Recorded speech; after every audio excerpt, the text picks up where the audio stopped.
Hey, everybody. We're back and better than Ezra. Something like that. Great band. Yeah, I actually have seen him live multiple times, but I'm old. Welcome, everybody, to another edition of Thinking Out Loud. Hope you're doing well. This is the week after free agency. We have pro days, like a Big 12 pro day, a Bama pro day today. Jalen Milroe fast 4.37 according to at NFL on the Insta faces and the Twitters and everything. Daniel Jeremiah says it's more like a 4.4, 4.45. Doesn't matter. He's fast. He's not very accurate. He's going to get drafted maybe in the second round. He's going to play some games next year. We'll get to that in a little bit. But regardless, we're happy that you are here. Be sure to like and subscribe and share and do all the things you need to do at Siciliano Show on YouTube, or if you're listening to the podcast. We're happy that you're here. You heard Sam Patesh there. He is a bit under the weather. Not so under the weather that we didn't go to the Intuit Dome last night to see the best team in basketball lose consecutive games. The Cleveland Cavaliers falling to gentlemen who came together to play a basketball game who I'm told were the LA Clippers. Yes, the LA Clippers. I didn't know all these guys played for the Clippers. And they came together and they beat the Cavaliers. Regardless, we'll get to that a little bit later. Sam, how are you feeling? A little bit better. And yeah, field trip night for Thinking Out Loud. That was an adorable idea, a great idea considering the Cavs were in town and what they are now. And we sort of forget, obviously, when LeBron was there, best team in basketball, yeah, that was sort of without, you didn't have to think about it. But now with what Kenny Atkinson has done, this is a stunning collection. It helps. Donovan Mitchell is certainly special, but that's a good team. I know the Clippers decided that they wanted to play, and we'll talk about that, but the Clippers are hilarious. But yes, that was adorable to be there. And yeah, Levi gave me some sort of plague that I'm slowly getting Fantastic. through. But Passover no is doubt. right around the corner. Here comes the plague a little bit early. Yes, thank you for that. Yeah, fight through that. It's like the Clippers. It's like James Harden and Kawhi Leonard. And found out Brian Shaw's coaching the Clippers last night. It shows you how much I watch. Like they had a text chain going, "Hey, the Cavs are coming to town. Like, should we all show up? Like, should we play tomorrow night?" Do you think so? And they all showed up and played. Ben Simmons is the common denominator for me because I remember the Nets team that was supposed to take the league by storm when Kyrie and Kevin Durant and Ben Simmons were all together, and they never got on the court together. And Harden and Kawhi and Ben Simmons are absolutely not on the court very often. Is there an NFL equivalent to Ben Simmons as we take a radical turn on this show? Like a guy that makes a gazillion dollars and like he shows up on your screen, you're like, oh, that guy's still playing? And then he goes out there like, well, he's not really actually doing it. Like they're not throwing him the football. He's not taking shots. I guess that would be the comparison there. And my NBA, like he's still there. And you'd have to say, based on what his stat line ends up being, you'd have to say he's in an offensive lineman role because it's one of those where you just can't go to a box score. Tight end. You cannot go to a box score and say, wow, look at what Ben Simmons did. Nothing was funnier than being at the game and looking all night as the stat lines changed each time the ball went down the court, and yet Simmons just stays at 0, 0, 0, 0, and 0. And then a ball falls into his hands and he gets a rebound. But yeah, it's interesting, but he's a defensive specialist. Hey, it's good work if you can get it, man. The NBA is full of that. To the LA Clippers, and now the Cavs get back-to-backs. They got to go to Sacramento, or Steve Summers used to say back in the day on WFAN when I would listen to him and do homework at Syracuse, the Sacra-Tomato. Actually, in retrospect, I can't call them what he would call them then. It was a totally different day and age. But anyway, I digress. Welcome to the show. As I was trying to say, it is that football time. With pro days, Big 12 going today, UCLA on Monday, Bama was today as well. Georgia was last week. It's that kind of lull before the owners' meetings next week in Florida. And then eventually the final push towards the NFL draft. And as we sit here today and we record this show on Wednesday, the 19th of March, year of our Lord, 2025, Aaron Rodgers has yet to inform anyone other than Aaron Rodgers his plans to play football. Now, I want to make this clear. Aaron Rodgers is clickbait. And I don't mean that in a negative way. Nothing he did. But like I just know that, anything social you put on the social medias and you talk about Aaron Rodgers, it's going to get clicks. That's not why we're talking about him. We're talking about him because We still don't know what he's going to do. And I could tell you with knowledge that there are multiple teams in the NFL just going, will you please make up your bleeping mind? Now, do they say that angrily? Do they say that spitefully? No, they just want to know. Like, free agency began a week ago today, actually 9 days ago. The draft is 5 weeks from tomorrow. People would like to move on with their lives. Our friend Tom Pelissero reported this morning the Vikings aren't it. They're going to go with J.J. McCarthy, which is an interesting thing to do. I get it. Like, organizationally, you drafted the guy, may as well play him. At the same time, the Vikings, along with the Lions and the Packers, combined to win 40 games last year in the NFC North. The Bears won 5, but the Bears are a lot better this year, you'd have to think, at least on paper. The Vikings have to decide, do we want to try to win this division with J.J. McCarthy, or maybe we roll with Aaron Rodgers and see how that goes? Evidently, the answer is we're ready for JJ. See if he's a good robot or a bad robot. Let's go. Play on words there. JJ Abrams, bad robot. Forget it. Yeah, it's good. Yeah. I don't think he's a robot. I think he's potentially a good quarterback. That's why they moved up in the draft a year ago. I never liked the Aaron Rodgers to the Vikings idea, ever. I have now changed my mind. I think it is the best place for him, and I think it would be a very wise move by the Vikings, because I don't know that you're going to win the best division in football with J.J. McCarthy. You spent all this money on the O-line just now, and on the D-line for that matter. You are spending money. You clearly are trying to keep up with the rest of the NFC North, and you're going to do it with J.J. McCarthy, who might be good. Had that really good preseason game a year ago and then hurt his knee in that game. We find out on Monday, right after that game, that he's done. They shut him down. Yeah, I get why you drafted him. You think he's the future. I get it. You're going to toss him the keys. I also get that you need somebody else in the building. Maybe it's a Joe Flacco. Maybe it's a Kirk Cousins. I would have kind of sort of wanted to see Aaron Rodgers. Now, the flip side of that is, if it isn't Minnesota, then Rodgers' choices are seemingly down to the Steelers and the Giants. Now, selfishly, as a guy that works for the Browns, I'd rather see him go to the Giants. Number one, he's out of the division. Number two, if he goes to the Giants, and we've laid this out in the past, you'd have to think then the Giants are out of the quarterback business in the draft at number 3. They go Travis Hunter, or they do something else to help Aaron Rodgers. They're not going to go Jordan Love or Michael Penix. They're all in here with Rodgers in 25, and they try to win. But if I'm Rodgers, I don't want to go to New York. I don't want to be back in MetLife Stadium again, where I hurt my Achilles 2 years ago. It's just not what I want to do. Nothing against the Giants. It's just not what I want to do. If I was left to choose between those two teams, I would go to Pittsburgh. I was talking to one NFL assistant coach this week who does not work for the Steelers, nor the Browns, nor the Bengals, nor the Ravens, not in the division. I just threw it out there and said, hey, can you imagine like the CBS cutaways, Aaron Rodgers, like death lasers at DK Metcalf and George Pickens when someone's not on the same page? Can you imagine that?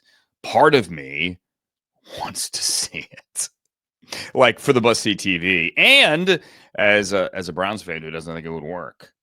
But for the Steelers, I think it's their best option right now, and I think you have to put the full court press on. You heard Cam Hayward yesterday. Hey, Cam, what would you say to Rodgers? Like, give me the pitch. He goes, I don't have a pitch. My pitch is, you want to be here or not? And that's, I think, the sentiment around the NFL. Look, I get it, Aaron. You're 41 years old. Truly, like, you deserve the right to figure it out on your own.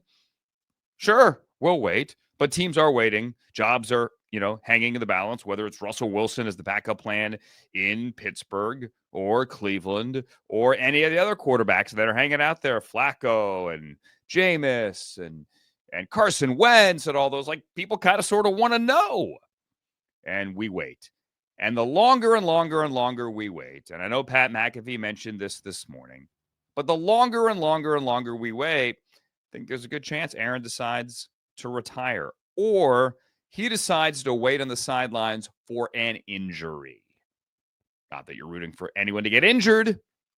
It's a part of life in this league, sadly. And maybe he just sits in Malibu with or without a blanket or an Afghan, or I don't know what kind of, whatever he had, a shawl. He was warm, looked warm, regardless. Maybe he just sits in his house and on the beach in Malibu and waits for somebody to get hurt. In essence, do what Ryan Tannehill did a year ago. Now, maybe the phone rang, but the job was never there for Tannehill. He never came out of sitting on the couch. But I think Rodgers' phone would ring. I think he would be the first choice. And inevitably, injuries will happen. If you don't like the Steelers option and you don't like the Giants option, sit back and wait for an injury in Miami, an injury in Dallas, an injury in Los Angeles, an injury anywhere, because injuries happen and you would be the first guy they would call. Now, they would have to do it on FaceTime audio. We learned that 2 years ago. But if anybody needed a quarterback, they could call Aaron Rodgers on FaceTime audio and they would find a quarterback. I love that you said, finally, that the Vikings are the best choice. I've been excited about the Vikings possibility the longest because I was following the Brett Favre story. I was trying to pin that together and say, wow, it could go Packers, disaster with Jets, into this resurgence with a Vikings team that is much closer than the Jets team was. So I still love that. The Vikings have said no, but I still like the Vikings idea. I like it for the Vikings even. I think for JJ McCarthy, and Aaron Rodgers is a great example of this. Sitting behind someone like Brett Favre, like Aaron Rodgers, makes you a better quarterback. And it would be great for JJ to see that for a year. And the Vikings have to know that that's obviously a 14-win team coming back with the idea. And by the way, through free agency, the Vikings feel like they've done a lot to improve themselves. Obviously, Darnold won't be their quarterback. I just thought this was so ready-made.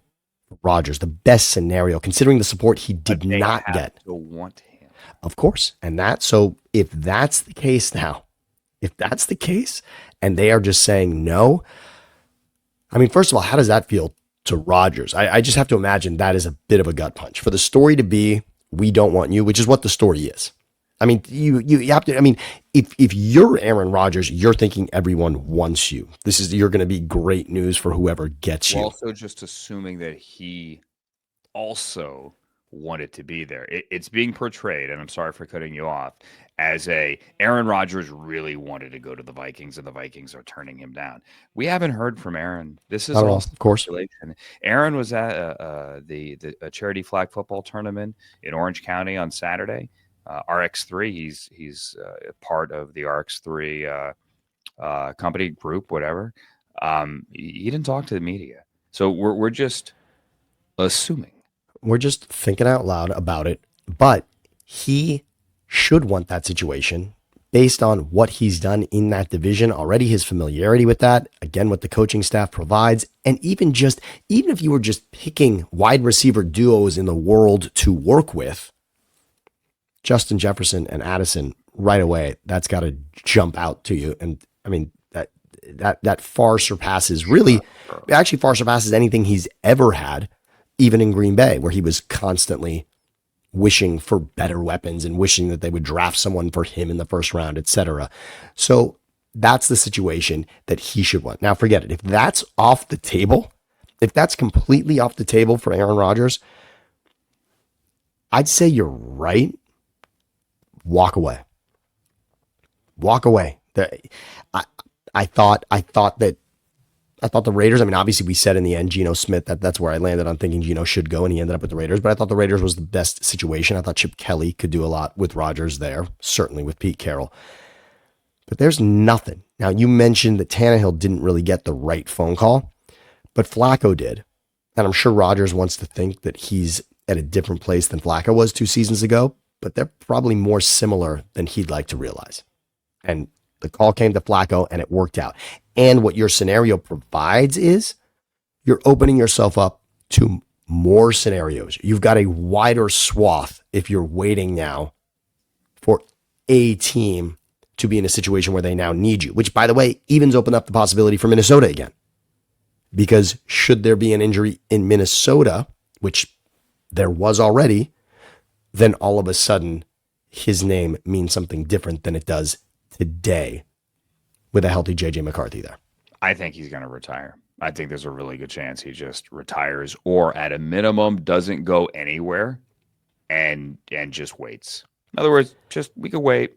And if if the phone never rings, or if it doesn't ring into a situation that sounds exciting, well, we could just hang it up.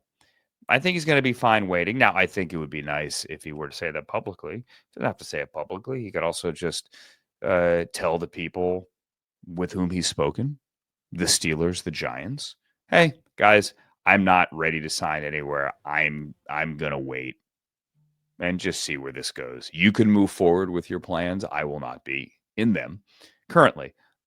I think he may just do that. The Steelers are interesting. I mean, I they're think more it's more, yeah. interesting than the Giants. I just wouldn't want to do the Giants thing. I just wouldn't. No, I mean, the neighbors thing makes it, I mean, obviously that would be, You got that you're right, but I mean, that would be fun. You can kind of wrap your head around how interesting that could be. But Pittsburgh's the one that DK and Rodgers, you can start to think about. But then again, the Devontae Adams thing, I mean, I understand on paper, you can go back and peel the layers and say that Rodgers had a decent to good season last year, but not I mean, no, he didn't. He was exactly like not in comparison to who Aaron Rodgers has been. So is DK Metcalf such an upgrade on Devontae Adams, who he has this incredible relationship with? I'm not so sure, and I don't think he can convince himself anymore. And that's probably why this is tick, tick, tick, and everyone's looking at their watch, is because nothing is a ready-made situation anymore for him.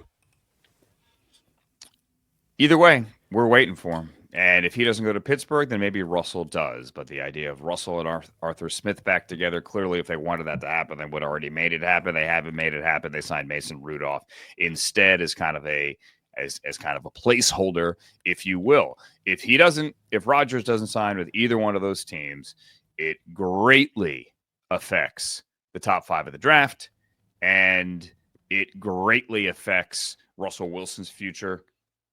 What if Pittsburgh decides they don't want to go there? Pittsburgh met Tuesday night with Jalen Milroe, dinner before Alabama Pro Day. It is notable. The Steelers do pick 21. I don't think Milroe is going to be a first-round quarterback. That's just me, but nothing would surprise me.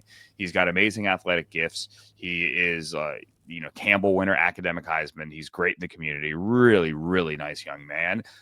He's going to win you over in the interview. And he's a risk worth taking. I don't think he's a risk worth taking in the first round, but he ran exceedingly well. He said people wanted to see me run, so okay, I'll run. Yes, NFL.com says he ran a 4.37. Daniel Jeremiah says it's more like a 4.44 and a 4.45. Either one, they're really good. Someone's going to take a flyer on him. His accuracy simply isn't there, at least not yet. Can you teach accuracy? Sure, with better footwork, and yeah, you could teach accuracy, but can that better footwork and better mechanics be consistently maintained on the field during a game as opposed to off the field in a workout? It's one thing, all right, fundamental. And then you're out there in the game and you got people running at you. You got to get the ball out. Your fundamentals out the window, everything you learned, because you're not focused on them. And then you become an inaccurate quarterback again.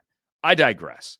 The quarterback carousel still spinning, will be updated shortly. In the meantime, the Bengals got their deals done on Sunday night. They chose not to tag and trade T. Higgins, not to tag and sit on T. Higgins and make him play for 26.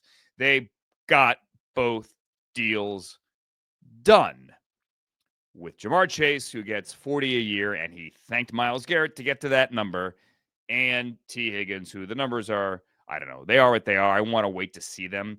I have a pretty reputable source that, as reported, T. Higgins did get 2 guaranteed years, which is huge because the Bengals don't guarantee money beyond year 1. They did it for Burrow because they had to. That is generally the way they operate. It has cost them business over the years. That is just a fact. Right? They are not a cash flow team. They don't write those checks and guarantee that money years out. Now, you might argue that's the better way to do business. Okay. It also has its downside, but the Rams, I'm sorry, The Bengals were willing to do it here. Now, Trey Hendrickson hasn't found a trade. I'm going to guess they're going to put a 1-year Band-Aid on it. He's not going to, I'd be stunned if he got to 30. He should get 30. I don't know that he's going to get it. No man cumulatively has more sacks in the NFL the last 2 years than Trey Hendrickson, but his age begins at a 3, and I just don't think they're going to pay him what he wants to get paid. But let's say they do re-sign or redo or get Trey Hendrickson back in the fold. They still gave up 25 points a game last year, and getting rid of Lou Anarumo and replacing him with Al Golden doesn't magically make your defense that much better. They have not drafted and developed players on that side of the ball the last 5 years. They simply haven't. So you got Joe Burrow all the toys again, but can they stop anybody this time? The draft is still out there. I get it. They still need a right guard as well. Don't have one of them. I get why Bengals fans are happy. I get why Cincinnati restaurateurs are offended that Jamar Chase says he loves the city, but we got to get better food here. But I don't get how the Bengals are magically going to be better defensively, with or without Trey Hendrickson. I just don't get it. And I think we could be watching the same movie next year with the Bengals that we saw this past season. Long way to go. They can draft. There are still guys out there in free agency. But while there is this euphoria in Bengal land, I still got a lot of questions, and I don't know how they're going to answer them. You said movie here, and the Bengals are exactly that when I look at Cincinnati. There are certain movies that when they are on TV or when you stumble upon them somewhere that you just stop and you're therefore going to watch them. The Bengals are this. They are the Goodfellas or Casino in my life. They are a football team that for whatever reason, probably because of Joe Burrow, but Burrow and Chase and Higgins now, this is a team that is thoroughly enjoyable to watch. Think about the game. Think about both games against the Ravens last season. Think about the game on Monday night against Jaden Daniels, sort of the Jaden Daniels coming out party in week 3, I believe. This team plays at the game against Denver. The Saturday game against Denver was outstanding into overtime. The Bengals are so exciting to watch. Now, their What fans do those games all have in common? that they're giving up leads. I think they lost them all.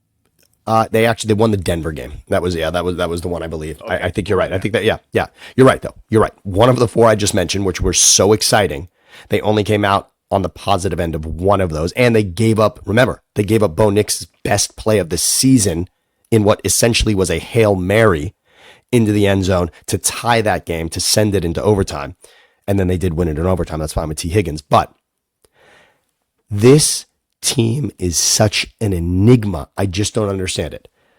Number 1 passer in the league from a yardage standpoint, number 1 receiver in the league from a yardage standpoint, and the man who had the most sacks in the league as well. Those 3 categories, to lead in those 3 categories and not win your division and not make the playoffs, it scientifically, it feels like it's off. There's something about that formula that should... Okay. They're not an enigma. Their defense is bad. But the fact that I can say that Hendrickson led the league in sacks, it should mean something. It should stand for something. I know that it hasn't, and the secondary has been atrocious, and that clearly came out. And if you go back, I mean, had they won that New England game week 1, which of course they did not, and maybe Burrow was not 100% in that game, that would have changed their entire season. But if, doesn't matter. I and F are the 2 most important letters in sports, as we say here constantly. This team, the reason there should be excitement is for one reason only. Hopefully, this means that moving forward, the team is comfortable paying someone other than the quarterback.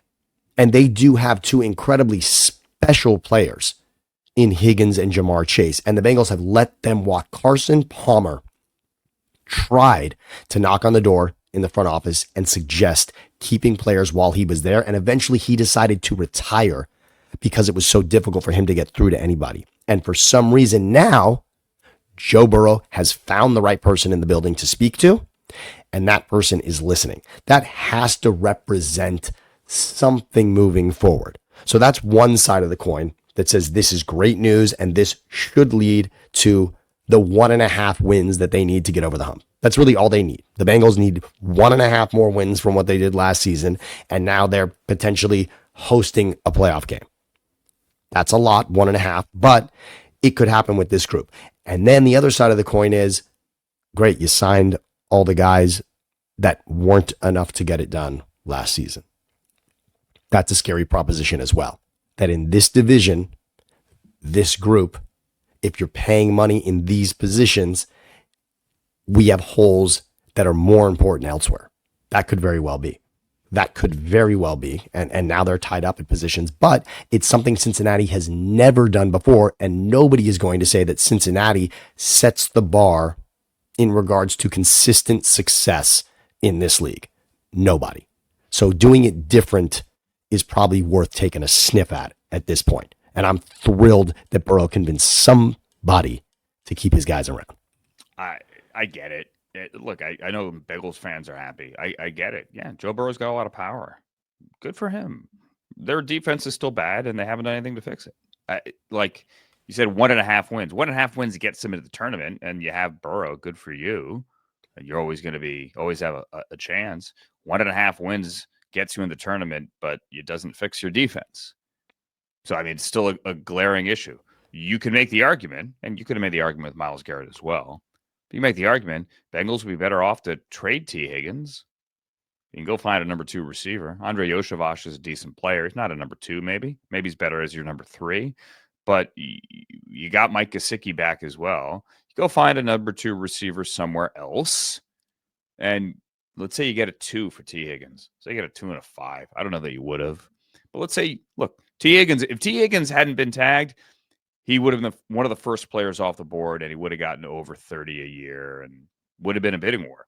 So maybe if you traded him, you can get back multiple picks, and you can help build that defense. And you know your offense is still going to be good, just a different look at it, potentially. But look, they're back. Quarterback's happy. Fans are happy. Just got to go fix the other side of the ball, which they haven't done. They just haven't. Let's move on to the 3 new rule proposals as we're getting closer to the NFL's annual meeting. This year it is in Palm Beach, Florida, where they will vote on rule proposals. This is where many years ago, actually it was in Arizona for that meeting, we made defensive pass interference reviewable for a year. That was a disaster. Back in Palm Beach, when last we were in Palm Beach, that's where the NFL made the decision to make sure each team gets the ball guaranteed in overtime in the postseason. And coincidentally or ironically, that is one of the proposals now on the table for this return to Palm Beach. 3 proposals currently on the table. Number 1, as mentioned, and the Eagles were the ones that put this proposal forward. Each team is guaranteed a possession in overtime in the regular season. So basically, it's the playoff rule. Just make it into the regular season. I think that's the only one that has a good shot to pass. In fact, I think it's likely. You need 24 votes to pass. I have not polled the room. My gut tells me that one can pass because it's kind of common sense now. Why do you have different rules in the playoffs? What are you, hockey? No, you're better than that. Okay? So make it the same. Here are the other 2 rules, and I don't think either will pass. Number 1, the Packers propose banning the tush push, the brotherly shove, call it what you may. I don't think it's going to pass. You want to beat it, or you want to stop it, beat it. Just beat it. Go ahead, play the music now if you want. You got to find a way to stop it. You can't ban it. It's not going to get banned. You're not going to find 24 votes. I'm sorry. Not going to happen. And then this other one, which everyone thinks is a no-brainer, I can tell you right now, I don't think it's going to happen. The Lions propose getting rid of the automatic first down for a defensive penalty for illegal contact or defensive holding. Now, all the time you see a play, it'll be like 3rd and 26, incomplete, time to punt, except on the backside of the play. Quarterback wasn't even looking that way. There's a little tug on the jersey from the corner beyond 5 yards. That's a defensive hold. Yeah, it's the right call, but it didn't really affect the play, did it? Nope, but that's 5 yards at a first down. And everyone at home starts screaming and yelling. How is that fair? Well, I don't know that it is, but I don't think it's going to change. Here's why. Just bear with me here. So let's play a make-believe. Let's say it's 3rd and 14. Okay? Let's pick a team. Called the Minnesota Vikings. J.J. McCarthy on 3rd and 14, back to throw. Well, if Justin Jefferson is lined up, and all of a sudden he goes in motion, Kevin O'Connell loves him when he goes in motion. I'm playing zone. Now all of a sudden there's a mismatch. He's in the slot. I hate the mismatch if I'm a defensive coordinator. I'm just going to make a signal to my slot guy who's lined up across from Justin Jefferson. Just hold him. Go ahead. Hug him. And if you get away with it, you get away with it. If you don't, okay, it's 3rd and 9. It's not an automatic first down. Hey, same thing happens. Now in 3rd and 9. Favorable matchup. This time it's Jordan Addison on a linebacker. Okay? Jordan Addison is going to destroy that linebacker. Just hold him. Now it's 3rd and 4. I got 3 shots at shutting you down if I'm the defense because I have 2 free holding penalties. I don't think anyone, and believe me, they go through these scenarios, anyone is going to vote to change it. I'll give you another one. End of game situation. Offense driving, they're down, they need a touchdown to win the game. Go ahead. You want to take a deep shot? You got to take a deep shot. You're out of timeouts. I'll just hold you. Go ahead. It's 5 yards. It's not a first down. I'll just keep doing that and running the clock. I just think there are too many of these what-if scenarios. And believe me, for any rule change, the competition committee sits in there and they go through every crazy scenario. Hey, guys, I'll tell you what, like coaches raise their hand. Here's what I would do here. I would do this and this and this. And then somebody goes, oh, wow, yeah, that wouldn't work. Well, maybe we can make that illegal. No, we can't make that illegal. All right, this thing doesn't pass. And that's what I think is going to happen here. It sounds like a good idea, but they'd rather have a play in which there's a hold on the backside that has nothing to do with where the quarterback is looking and give a team a first down than go down the rabbit hole of those scenarios I just gave you. Let me give you another scenario that people will remember, pretty high profile. Now, the Eagles are relishing in the Super Bowl victory over the Chiefs that just happened a month ago. But take it back to the 22 season in a Super Bowl that they lost to the Chiefs 38-35, minute 54 to go in that game. Chiefs facing 3rd and 8 at the Eagles 15 in a tie ball game.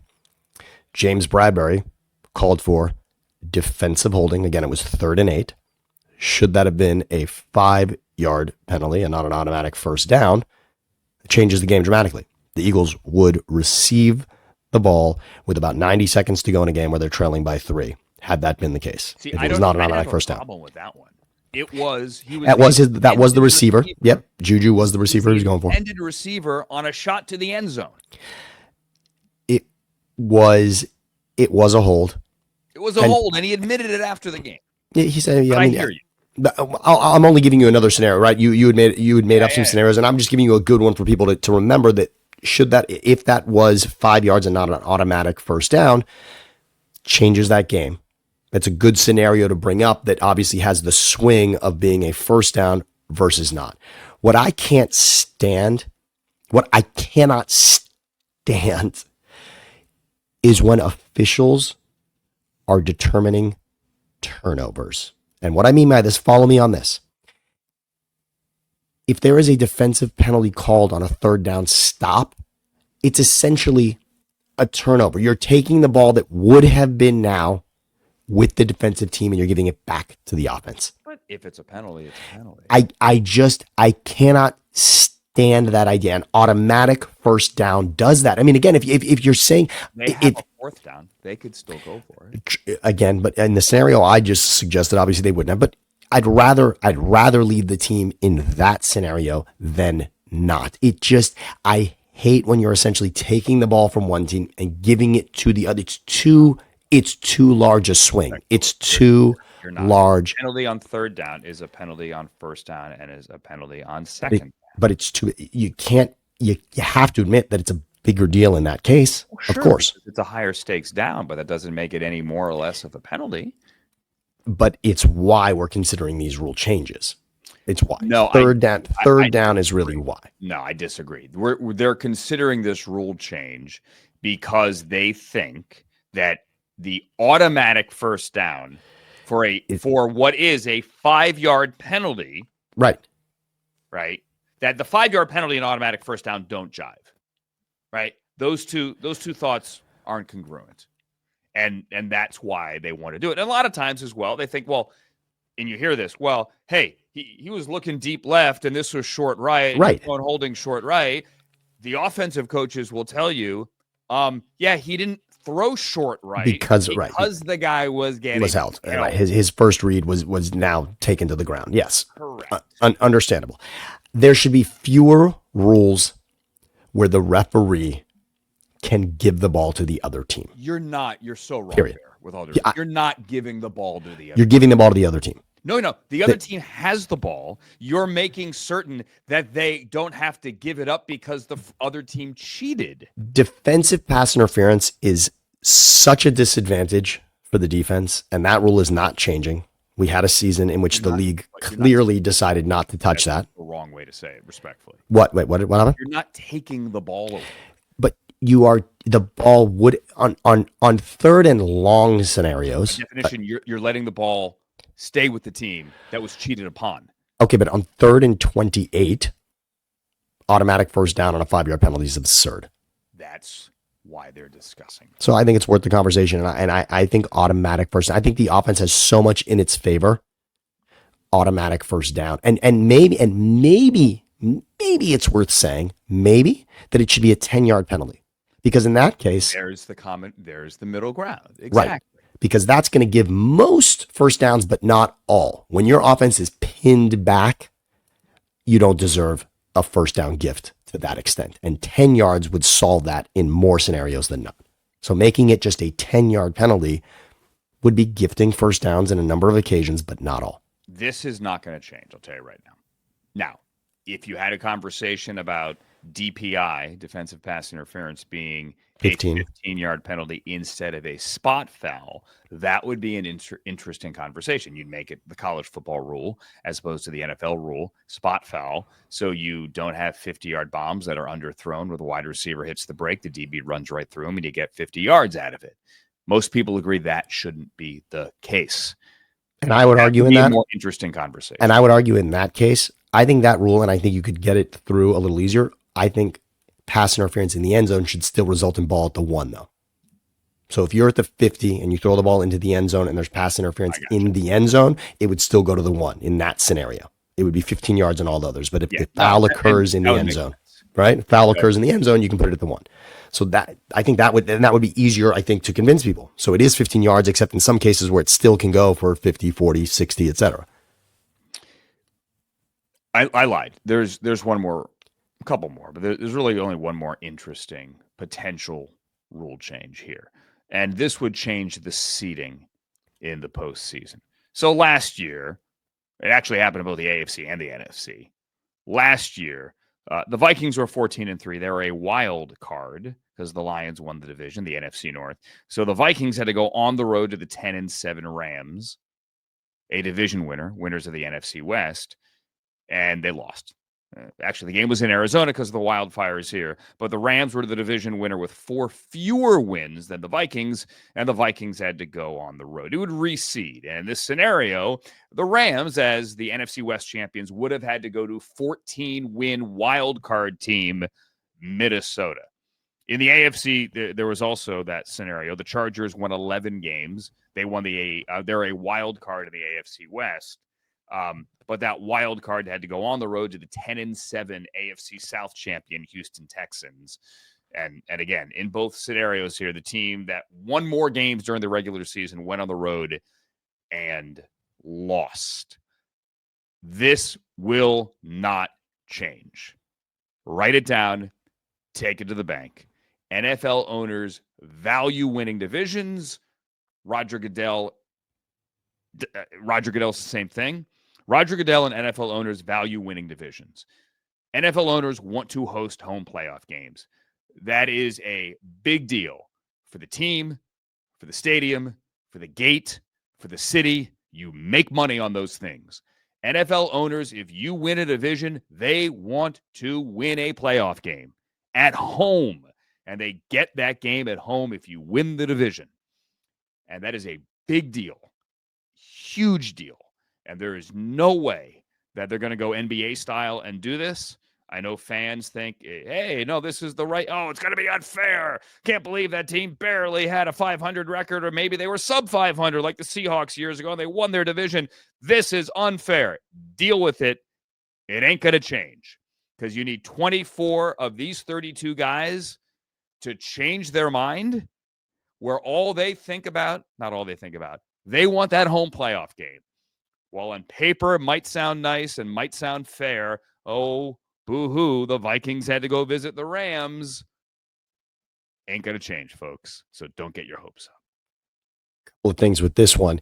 What is interesting about changing it and would be very cool from a fan perspective is now the Texans, although they have locked up the division with about 3 games to play, I believe they did this season, those last 3 games now, there is incentive for the Texans as opposed to games that sort of don't matter so much to them. All of a sudden, they are playing these games in a more meaningful way, knowing that they need more wins than the Chargers. Otherwise, they will be on the road. May I argue there is already incentive because you are trying to improve your seed. While you're guaranteed that wild card weekend home game, you can still fight for that 2 seed. It's another carrot. Admittedly, it's another carrot. You have to earn your home game in a different way. And again, division would still stand as automatic playoff berth.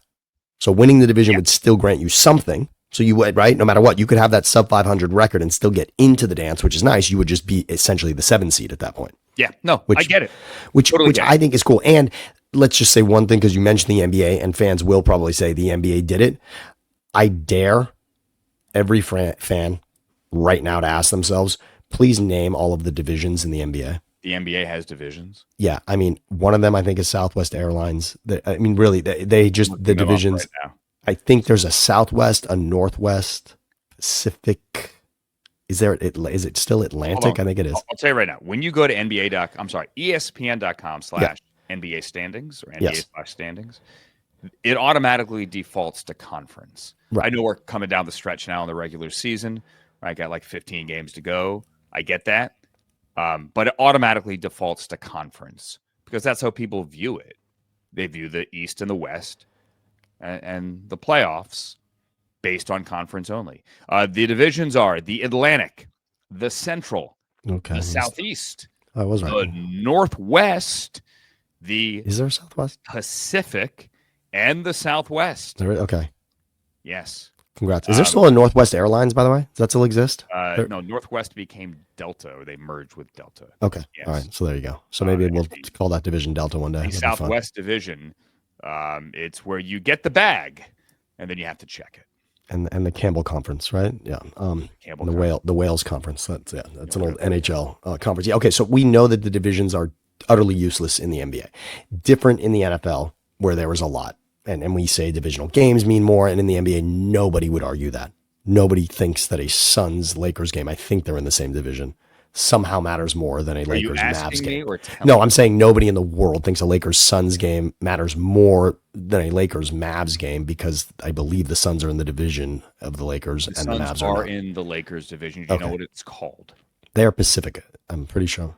Pacific, correct. Okay, yeah. Yes. Yeah. All right, so we're good with that. But name useless. the Southeast division of the NBA. Teams. There are 5 teams. Is Memphis a Southeast team? Are you asking me or telling me? I'm asking. Memphis is not in the Southeast division. So there you go. So I'm out. But that's how useless it is. Go ahead and list them for fun. No. Again, Southeast. Oh, right. Okay, so that would have been right. Okay, geographically. Memphis, not in the East. Right. Memphis is in the Southwest, even though Tennessee is nowhere near the Southwest. And okay. Of America. Just New Orleans in the Southwest. New Orleans is not near the southwest of America. The southeast, Atlanta, Orlando, Miami, Charlotte, Washington. What a rivalry. Yes. I mean, who isn't excited about the Charlotte Washington bloodbath? I mean, that's what a rivalry. Yeah, that's useless. And it's different in the NBA because you're actually giving away what you're giving away there is the swing of a game 7. It's over a 7-game series. So you're still going to have 3 home games regardless of where you finish. Whereas in the NFL, you're taking away the carrot of the potentially only home game that you would have in the playoffs. So that is different. And that's, let's say, more fair. I still think this would be, I think in years where you have a 14-win team playing in week 18 with a chance to be the 1 or 2 seed or the 5 seed, it's different. It's such a swing that it feels dramatic. Now, it made that game more interesting because of that, right? All of a sudden, that game and that division crown becomes that much more interesting. So there's that. But, again, I'll say that Houston fighting for wins, knowing that their playoff home game is on the line, is a little more interesting there. A little bit more. I think over time, we would feel that it's very right that the team with more wins is playing at home. I think over time we would all say that was worth doing. I think we'd say that feels fair. That feels fair that a team that has 3 more wins than another is hosting that game as opposed to not. I get it. I just don't think 24 out of 32 are going to vote to ever be in a scenario in which they win their division, right? You play 6 games in the division. They are, for all intents and purposes, your fiercest rivalry. Aside from the random game in which you have a big name team coming to town and they only do that once every 8 years, right? And that's a big draw. They are your biggest draws of the year. Those games are meaningful. Those games are fought for by the networks. Yeah. Those games determine your playoff fate. And if they win the division, they want to win or they want to host a home playoff game. It's like you ever been? Have you ever been to an Eagles playoff game at home?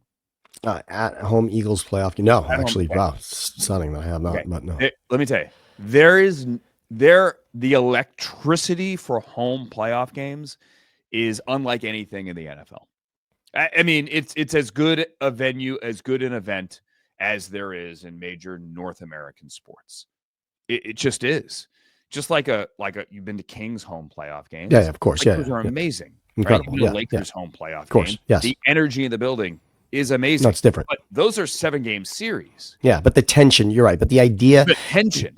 when it gets down to the elimination games in a home building is interesting because it changes so quickly, right? You're excited for the opportunity to win, but then when it becomes the idea that the whole season could end and this would be the last time in the building for that season, and by the way, the silence of losing a home game is also just deafening. And I was at the last Browns home playoff game victory, certainly victory. Last home playoff game.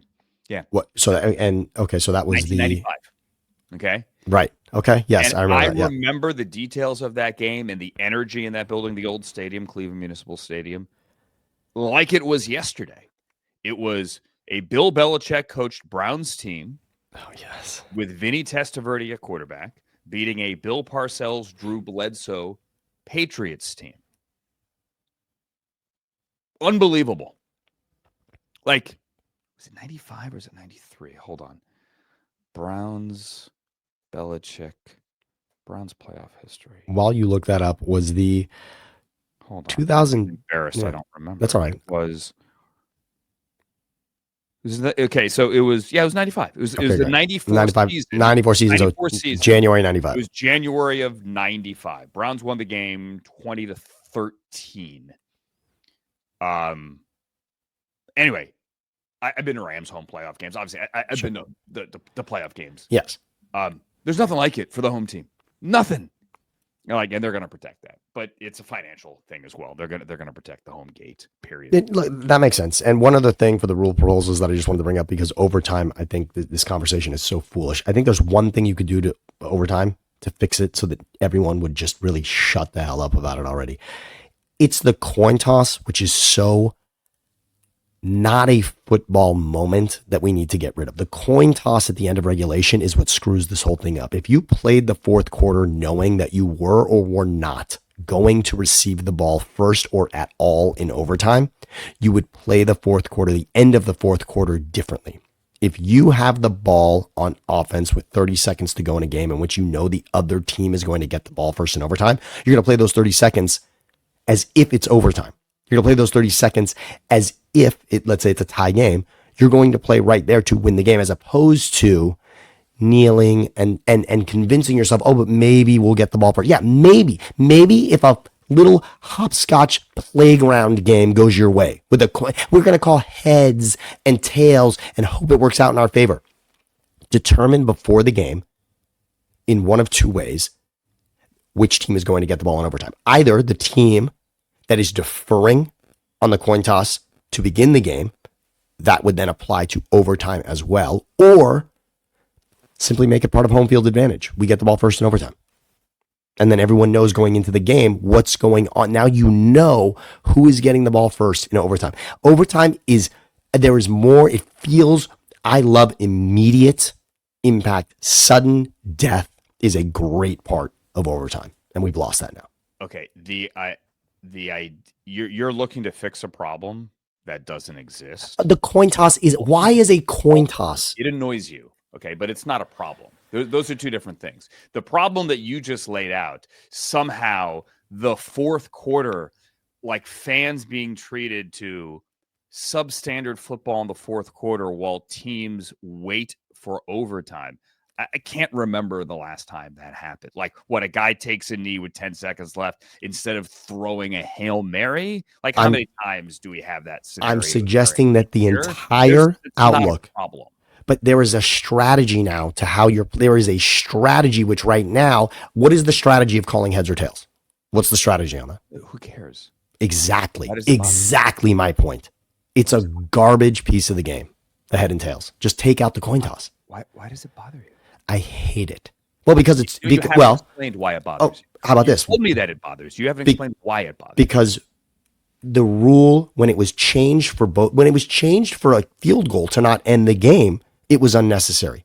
If the coin toss was simply not a part of it, you couldn't have said it was unfair, because the team in the fourth quarter would have known there is a likelihood that we are going to lose this game because our opponent is going to get the ball first, and all they'll need is to get into field goal range and win this game. It will change the outcome differently. I guess I just don't see it as an issue.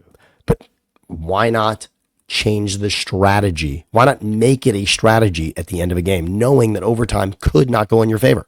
Why should overtime go in your favor? Again, the number of times, like, I'm asking for an example. Can you think of a game in which the final 2 minutes were played in a manner that seemingly was unfair? No. Because of a pending point, or conversely, like, can you think of a 2 minutes that somehow, if this were different, would be different? Because I can't. It's not an issue. It's not an issue for me. Correct. It's not an issue. It's not an issue for me that those 2 minutes specifically have to be different. It's that you would have a strategy about knowing definitively that you are getting the ball or not, as opposed to the idea, this dream that you're going to win a playground game, heads and tails. Let's play hopscotch. I mean, what are we doing with a coin toss? You're making a big deal out of it. I think heads and tails is a coin is flipped. Yes, I think heads and tails. Why is heads and tails a part of football? It's not. I could find a room for you to scream about this right now. There's no one else. I think I found it. There's literally nobody else that cares. Heads and tails is ridiculous. Get rid of it. Okay, great. And that's where they're in essence saying both teams get the ball. And this is all, we're still upset that the Bills didn't get the ball out. It doesn't matter who gets in first with flipping of a coin.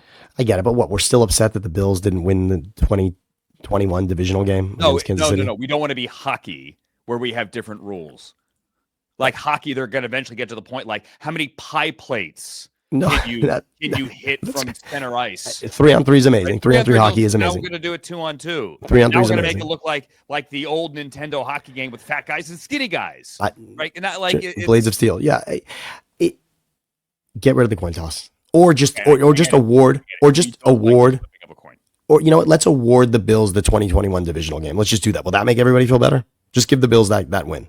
Your outrage seems illogical here. Why are we so again? Why are we still protecting the Bills from that game? Why are we still upset for them? Josh Allen lost that game. Okay, we're not still upset. We're not. Just give the Bills that win. Just give it to them. We're not. You're being irrational. Potentially. Yeah, it's the flipping of a coin, which is just so unnecessary. Both teams get the ball. We won the game. We called heads. Like the iPad with the random number generator instead? No, I'd like to know going into the game who's getting the ball first in overtime. Nope. We won the game. We called heads. Okay. Each team should have a heads, tails analyst. Stop! Nobody cares. Thank you. You can edit that out if you want. I don't care. And that's the show. None of these rules are going to change except potentially the overtime one. And on that note, we thank you for listening and watching and subscribing to Thinking Out Loud. And as the frugal gourmet used to say, I bid you peace.